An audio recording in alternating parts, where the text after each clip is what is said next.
শবে বরাত উপলক্ষে সিয়াম পালন করা বিদাত, শবে বরাত উপলক্ষে হালুয়া রুটি করা বিদাত, শবে বরাত উপলক্ষে রাতে ইবাদত করা বিদাত, শবে বরাত উপলক্ষে রাত জাগা বিদাত।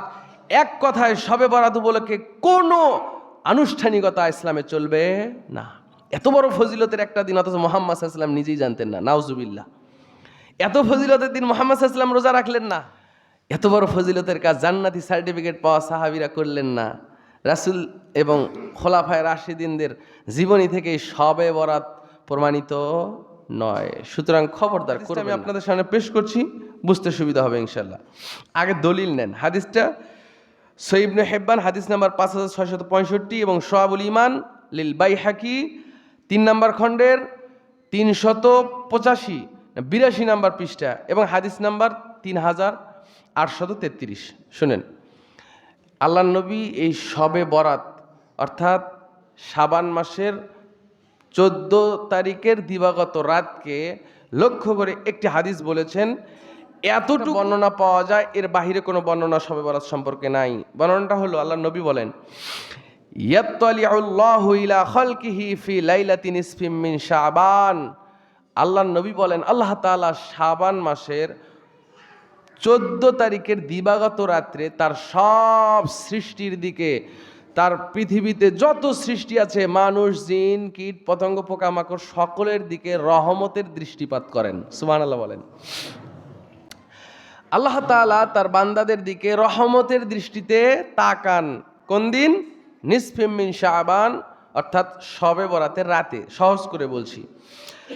এরপরে আল্লাহ নবী বলেন, এরপরে আল্লাহ তাআলা তার বান্দাদের ভিতর থেকে অসংখ্য বান্দার গুনাহকে মাফ করে দেন।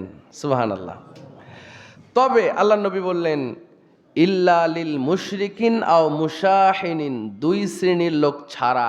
এক, মুশরিক, যারা শিরক করে, শিরকের গুনাহ, যাদের গলায় তাবিজ ঝুলে, যাদের হাতে কালো ওই আপনার রাবার লাগানো আছে, যে মায়েরা পায়ে কালো সুতা লাগিয়ে আছে, যারা কোমরে কড়ি লাগিয়ে আছে, যারা শিরকের মধ্যে আছে, এদের ক্ষমা করেন না।